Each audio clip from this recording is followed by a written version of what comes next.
I welcome now Jess, Fleischer, Kasper, Karimaa, and Hjelte. Give them a round of applause. Get some energy in the room. A bigger applause. Come on, guys.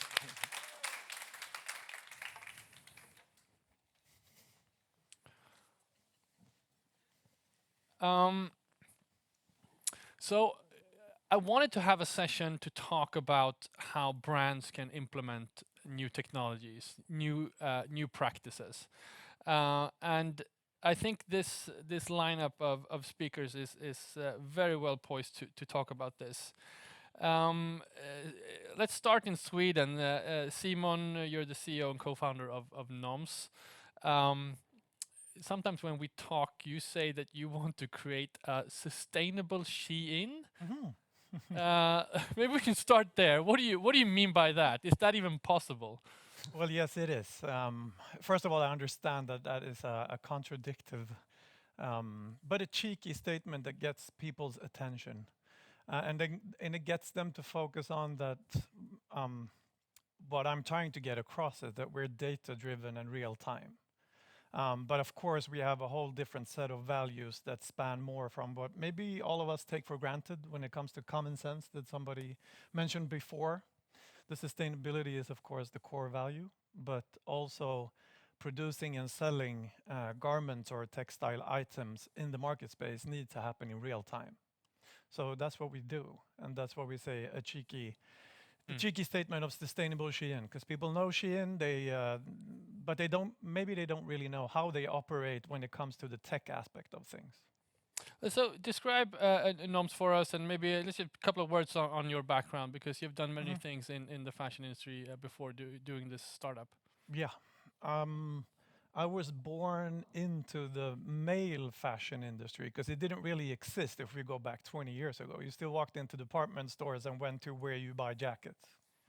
So I started at in the storage rooms of Nordiska Kompaniet in Stockholm, just running with garments up to the venues where people bought things.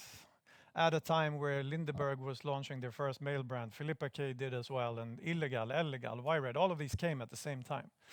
But I think 5 years into that, internet came.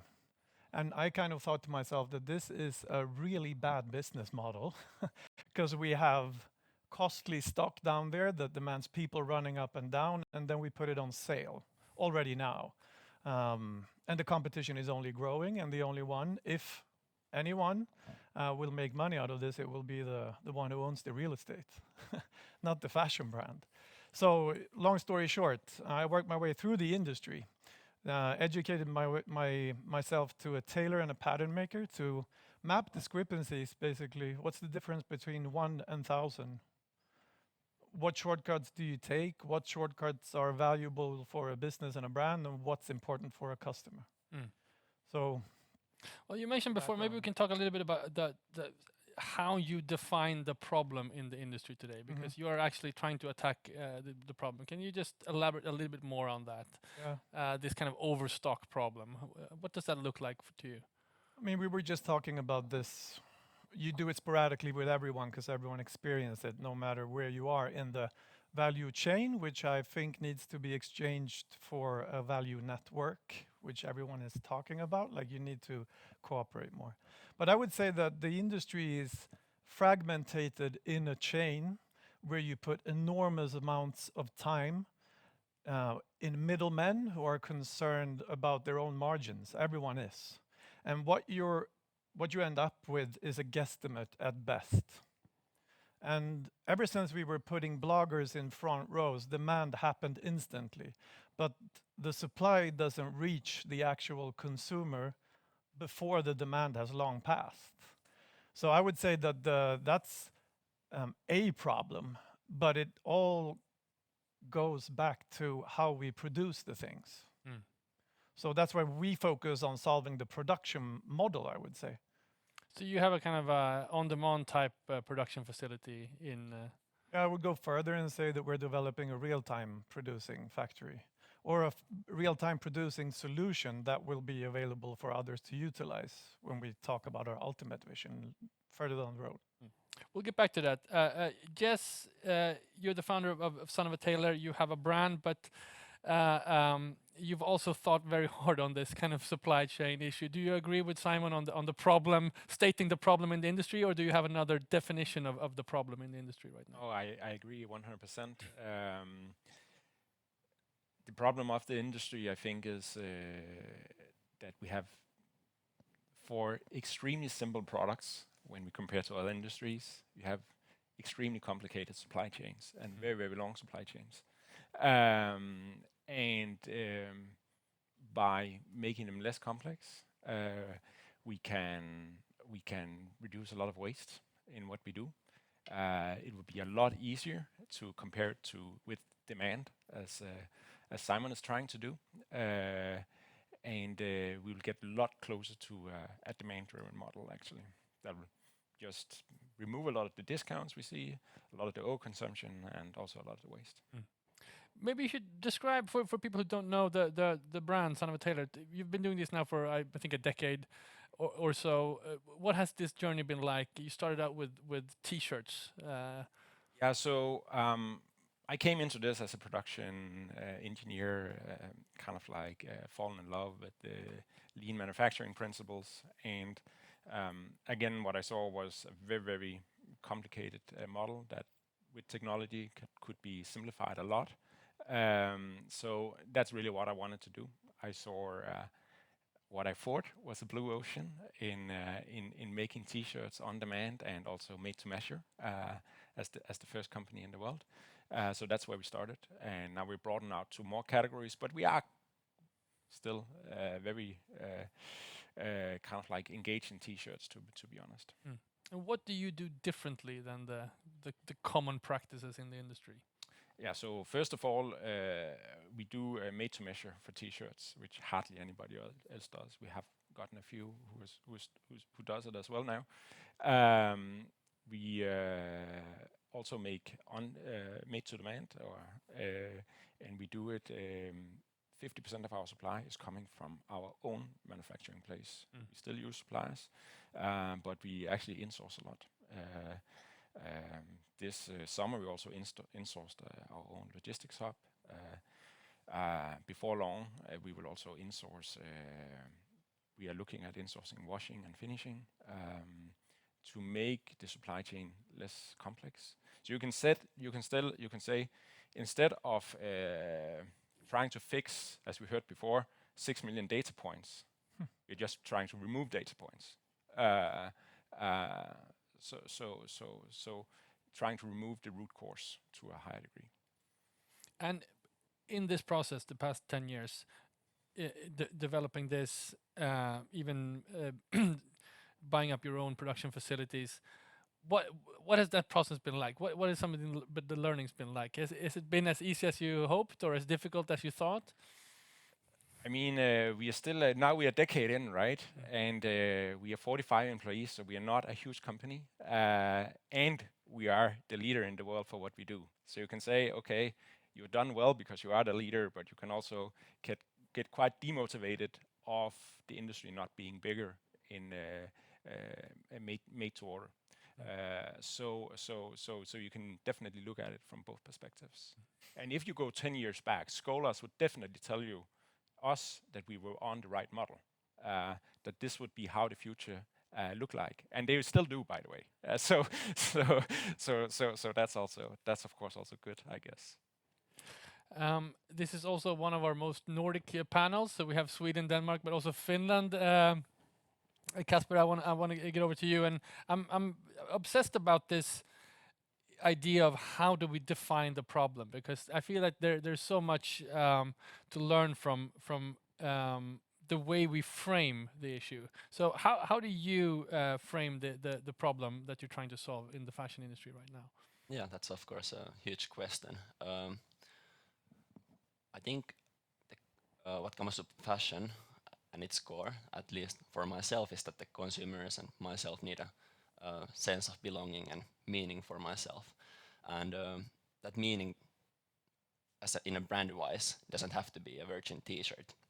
And that's when it comes to down to the fact that the industry needs a whole new set of alternative business models outside of actually creating brand new products, but actually extending the product life cycles and extending the consumer journey in the brand ecosystem outside of just buying new physical goods. And that's how I would frame it in a core. Cool. So talk about the what you have developed with Tree and how you implement this kind of this vision of new business models in fashion brands today. Yeah, totally. So basically, Tree Protocol is a decentralized ecosystem of digital services. So what we're trying to solve is we help companies to onboard to DPPs, which actually extended product and brand value ecosystems. We are not only trying to solve the compliance part, we work with companies who already have done pretty well on that. One of our main partners currently is a German company, Vaju, who has been working with DPPs in the last few years. But we are actually trying to find reasons why companies should onboard to DPPs, not when it's actually compliant, but already maybe today. So we see that the physical product user journey can be extended by brands bringing together companies that do not directly compete with each other, but share the same values and maybe similar user typologies and consumer groups. So understanding the different steps in the user journey of a brand consumer who buys brand product, we can see that maybe the consumer wants to express himself or herself across the online environments in virtual worlds, maybe the extended commerce ecosystem like renting or resale has or could be done better in terms of enabling more active life cycle for a product, or then maybe some companies would like to get out of the siloed brand experiences, but instead provide benefits with their brand ecosystems directly through the knowledge of a specific user actually owning a specific product. So I mean that's kind of why I wanted to have this session, because we've talked about the compliance side of DPP and so forth. What you're talking about here is kind of adding benefits, adding layers of value to that the brand can offer the consumer. Am I interpreting you correctly there? Yeah. Yes. Okay. Definitely. So what I want to ask all of you guys, and it should be mentioned, Jess, also that part of what you have developed, you're actually now also kind of white labeling to other brands. Maybe you should mention that a little bit before we go ahead. I'm going to ask another question to you guys. Thank you for the opportunity to do commercials here, but we're all about plugging stuff. Go ahead. So yes, it's true. As we acquired our own manufacturing hub in Portugal, we also took the opportunity to actually kind of like lend that out to other producers, to other brands, in order for them to make something that is closer to made to order, or at least a more flexible supply of t-shirts and sweatshirts and hoodies and so. In order to kind of, because the realization really is that even though Son of a Tailor was a super successful company, the fashion industry consists of a super long tail of small and medium-sized companies. So, and with Zara, I've heard their market share is only 2%. So we have a market leader who only owns 2% of the market. So that really indicates that it's a crazy industry with a lot of players. So in order to do a dent in the world, you need to hope for other companies copying you or lending out your services to them.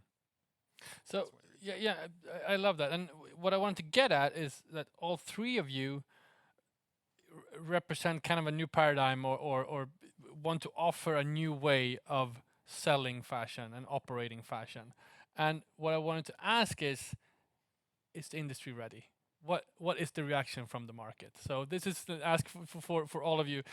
Simon, you have done some pilot projects. I don't know if you call them. You have actually deployed your processes and technologies on the market. Maybe you can talk a little bit about that and what has the reactions been. Yeah, the case of naming them pilot projects, I would say, is a latent thing staying with me since I worked as a business coach with innovation. It was like, get a pilot customer. No, but we've been focused on innovating on the production model or the production system for 4 years. And only 9 months back, we onboarded the first couple of customers. And the ones that are more intrigued or excited by it are the retailers who have private brands. Because even though they make huge turnovers, they can't reach the minimum order quantities of producers in even Portugal or Turkey. So, and even if they do, they still have to wait 3 months to get the first batch, and then they have to reorder, and we're already in September, and you're reordering a T-shirt. So it's not interesting. So we see them reacting highly positive because they're like, we have the sales data, and you tell us what to produce, right? And we're like, absolutely, that's how it works. We can also take care of your sourcing and stock your fabric for you. And you can order with your desired frequency and your desired quantity. You'll be charged accordingly, like if you order small quantities because you want to be highly flexible, you'll pay a higher price. But as you move along with certain products, normally called never out of stock, acronymed NOMS, you won't have inventory of product. You'll have inventory of raw material and production capacity, and you'll regain control over your margin. Right. So an example is the Swedish retailer Grandpa, who have a very specific customer. They turn over 60 to 80 million a year. They can't buy private branded products without landing in the pitfalls that I was just explaining.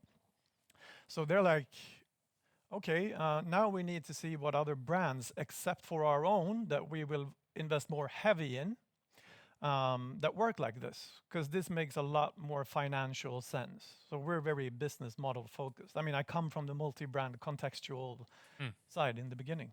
And also DNVB brands, like the digital natives that don't know anything about producing clothes, but they know everything about marketing, positioning, pricing, extracting micro data from macro data in order to deliver what is demanded at the moment that that demand occurs. So those two categories are highly ready. They're more than willing to work, but the fashion industry is a bit more reluctant, I would say. You mean traditional brands? Traditional brands. Traditional brands. Why is that? Because they are probably fostered in the reigning paradigm. I mean, it demands that they shift how they operate when bringing product to market. And I think it's very interesting with what we heard Sophie Dolva talk about before. They have gone from being busy 2 times a year to being busy all year. Right. So the role of a purchaser, the role of everyone in the organization needs to adjust. Jess, do you recognize yourself in this description? Yeah, when I speak to quote unquote normal fashion companies, definitely. I think it's an industry where, now maybe for some I'm a little bit harsh, but it's an industry of designers and merchants sprinkled with a little bit of brand developers. So what I'm trying to say here, there's not a lot of process engineers, there's not a lot of academics in order to drive this change, working in companies, also because they are small and mid-sized. So there's not budget for these kind of things. And so when I or Simon come and approach a mid-sized company and say, okay, now you need to take 5 or 10% of your supply, and you need to make it on demand.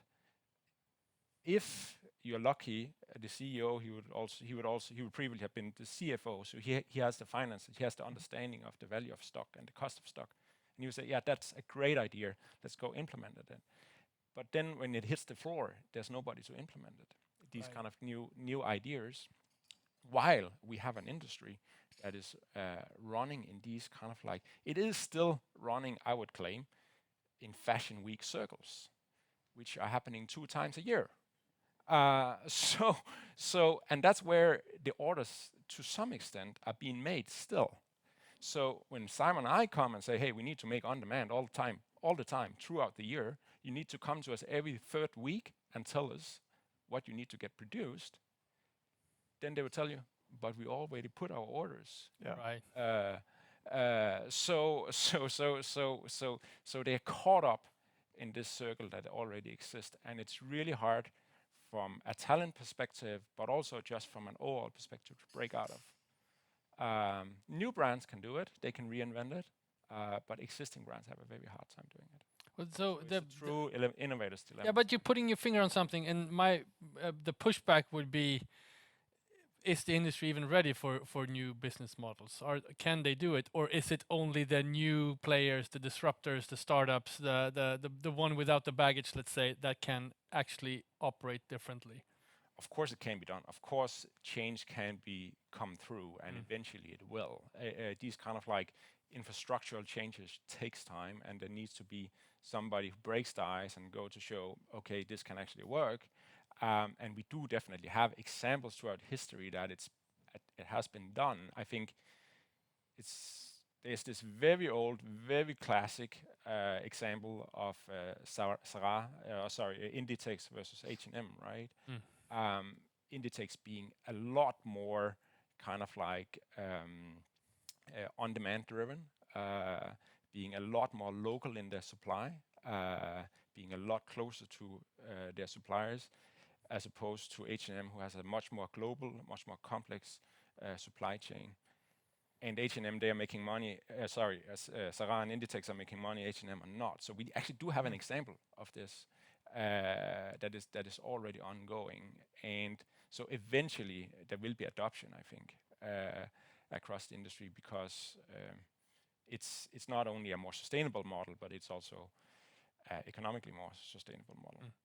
Kasper, from your perspective, you have a slightly different offer, of course, but what are your experience interacting with the fashion brands, coming with new solutions, new technologies? You have a more kind of radical way of looking at the product and the offering as a more long-term thing. Which type of brands are open and which are not? That's a really good question. I think what comes to communicating with fashion brands, many companies we have been interacting with have been used to hearing pitches about fun solutions, like over the years in digital space. And most of these solutions are lacking the actual added value part, instead of providing some specific nice tricky part in some kind of consumer communications. So we have a little kind of a barrier to go over.